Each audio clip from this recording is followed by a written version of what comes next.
Good morning class. आज का topic है relation between CP and CB. अपने पिछले लेक्चर में हमने निकाला था सीपी की वैल्यू एंड सीबी की वैल्यू।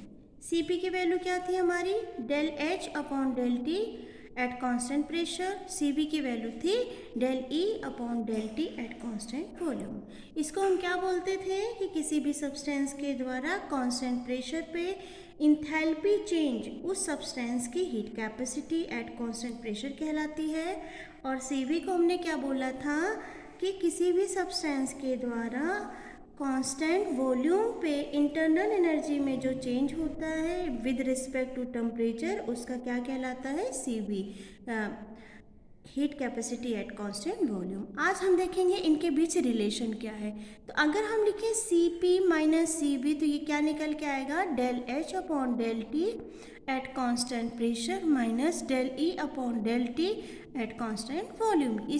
ये सी पी है, ये सी बी है, ये सी पी है, ये सी बी है और इसको हमने माइनस किया तो ये जो वैल्यू है इसको भी हम माइनस करेंगे तो ये हमारा इक्वेशन नंबर 1 बन जाएगा। अब इंथैल्पी का फॉर्मूला हमें पता है क्या होता है, H is equal to E plus P B. ठीक है, इंथैल्पी का फॉर्मूला क्या था हमारा, ई प्लस पी बी। इस इक्वेशन को कांस्टेंट प्रेशर के ऊपर टेम्परेचर के रिस्पेक्ट में अगर हम डिफरेंशियल करेंगे तो क्या हो जाएगा हमारा, del H upon del T at constant pressure is equal to del E upon del T at constant pressure. क्योंकि हमने प्रेशर को क्या माना है, कांस्टेंट माना है, तो ये हमारा क्या हो जाएगा, del V upon del T at constant pressure. तो ये हमारा बन जाएगा equation number 2। Put the value of del H upon del T at constant pressure from equation 1 into equation 2 we get. अब ये जो हमारा del H upon del T की ये जो वैल्यू है इसको हम कहाँ पुट कर देंगे, ऊपर। तो ये हमारा del H upon del T at constant pressure है, इसकी ये पूरी की पूरी वैल्यू हम यहाँ पे पुट करेंगे तो क्या निकल के आएगा, del E upon del T at constant pressure plus ये क्या है, P del V upon del T at constant pressure minus, अब ये क्या है, इसको हम एज इट इज उतार लेंगे, del E upon del T at constant volume. ये हमारा बन जाएगा इक्वेशन नंबर 3। जो इंटरनल एनर्जी होती है वो फंक्शन होती है किसका किसका, टेम्परेचर और वॉल्यूम का। किसका किसका फंक्शन होती है ये, टेम्परेचर एंड वॉल्यूम।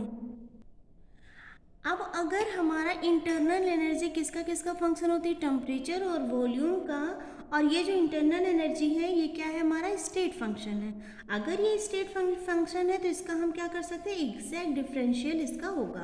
तो जब इसका हम एग्जैक्ट डिफरेंशियल करेंगे तो क्या हो जाएगा, D E is equal to del E upon del T with at constant volume plus del E upon del T at constant temperature. इसी का हमने क्या कर दिया, डिफरेंशियल कर दिया है। यहाँ जो डिफरेंशियल हमने किया है वो पहले हमने टी के रिस्पेक्ट में डिफरेंशियल करेंगे और वॉल्यूम को कांस्टेंट रखेंगे, फिर वॉल्यूम के रिस्पेक्ट में डिफरेंशियल करेंगे और टेम्परेचर को हम क्या मानेंगे, कांस्टेंट मानेंगे।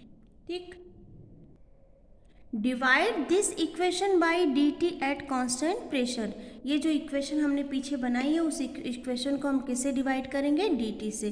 तो जो हमारा फॉर्मूला बन के आएगा वो क्या हो जाएगा, D del E upon D T at constant pressure is equal to del E upon del T at constant volume into D T upon D T at constant pressure plus del E upon del V at constant temperature del V upon del T at constant pressure. अब यहाँ से del T और del T क्या हो जाएगा, cut जाएगा। तो जब ये वैल्यू कट जाएगी तो क्या निकल के आएगा, del E upon del T at constant pressure is equal to del E upon del T at constant volume. अब ये वैल्यू तो कैंसिल आउट हो गई है तो हम क्या लिखेंगे, del E upon del V at constant temperature del V upon del T at constant pressure. ये हमारा बना equation number 5। Put the value of जो हमारा del E upon del T at constant pressure आया है फ्रॉम इक्वेशन 5 इनटू इक्वेशन 3। हमारा equation number 3 कौन सा था,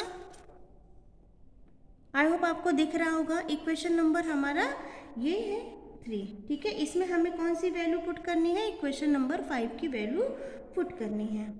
ठीक, तो यहाँ पे जब हम वैल्यू पुट करेंगे तो C P minus C V is equal to क्या हो जाएगा हमारा, del E upon del T at constant volume plus del E upon del V at constant temperature, del V upon del T at constant pressure plus P del V upon del T at constant pressure minus del V upon del T at constant volume. अब यहाँ पे ये plus में है और यहाँ पे ये क्या है, माइनस में है, तो ये दोनों एक कैंसिल आउट हो जाएंगे। तो अब C P minus C V की जो वैल्यू निकल के आएगी वो हो जाएगी del E upon del V at constant temperature, del V upon del T at constant pressure plus P del V upon del T at constant pressure. ठीक, अब यहाँ पे देखिए जो del V upon del T है यहाँ भी है और del V upon del T यहाँ भी है, तो इसको हम क्या करेंगे, कॉमन ले लेंगे। तो del V upon del T at constant pressure को हमने कॉमन ले लिया है, तो ब्रैकेट के अंदर क्या हो जाएगा, del E upon del V at constant temperature plus P. This equation is applicable for solid, liquid and gas. Okay, अगर हम आइडियल गैस की बात करें तो फॉर आइडियल गैस जो आपकी ई होती है वो क्या होती है, इंटरनल एनर्जी 0 होती है। अब क्वेश्चन ये अराइज होता है कि आइडियल गैस में जो हमारी इंटरनल एनर्जी है वो 0 क्यों होती है। तो आइडियल गैस में अट्रैक्शन फोर्स की जो वैल्यू है वो 0 है। उसका रीज़न क्या होता है, उसमें अट्रैक्शन फोर्स लेस होता है, तो उसमें कम एनर्जी प्रोवाइड करनी पड़ेगी मॉलिक्यूल्स को ब्रेक करने में, इसलिए उसकी इंटरनल एनर्जी ऑलमोस्ट क्या होती है, 0 होती है। उनके मॉलिक्यूल्स के बीच में अट्रैक्शन फोर्स क्या होता है, बहुत ही कम होता है। ठीक, तो अगर हमारा जो क्या बोलते हैं इंटरनल एनर्जी हमारी ई 0 है, तो अगर हम डेल ई की जगह 0 रखेंगे, अब अगर ई की वैल्यू 0 है तो इस फॉर्मूले में अगर हमने ई रखा तो ये पूरी की पूरी क्वांटिटी क्या हो जाएगी, 0 हो जाएगी। तो C P minus C B का जो नया फॉर्मूला आ जाएगा वो del B upon del T at constant pressure, क्योंकि ये वैल्यू 0 हो गई है तो ये जो हमारा पी है ये क्या हो जाएगा, पी एज इट इज यहाँ पे आ जाएगा। ठीक है, अब differential the equation P V is equal to R T with respect to temperature at constant pressure.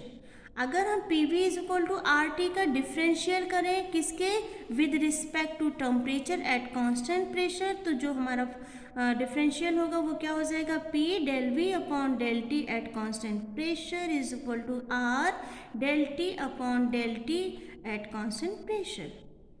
Okay, अब क्या हो सकता है, अब यहाँ से हमारा क्या हो जाएगा,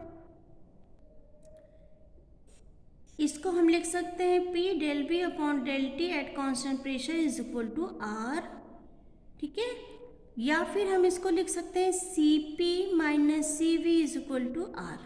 क्यों लिख सकते हैं, क्योंकि देखो del V upon del T at constant pressure, यहाँ पे भी आपका क्या है, यहाँ del V upon del T at constant pressure और इंटू पी, ये वैल्यू है किसकी, C P minus C V की, और ये जो वैल्यू है ये किसकी है, del V upon del T at constant pressure into P, किसकी वैल्यू है, आर की।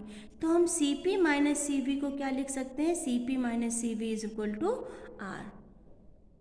तो ये रिलेशन था आपका heat capacity at constant pressure and heat capacity and constant volume का जो रिलेशनशिप था वो क्या था, C P minus C V is equal to R. तो आई होप आपको समझ में आया होगा। Thank you.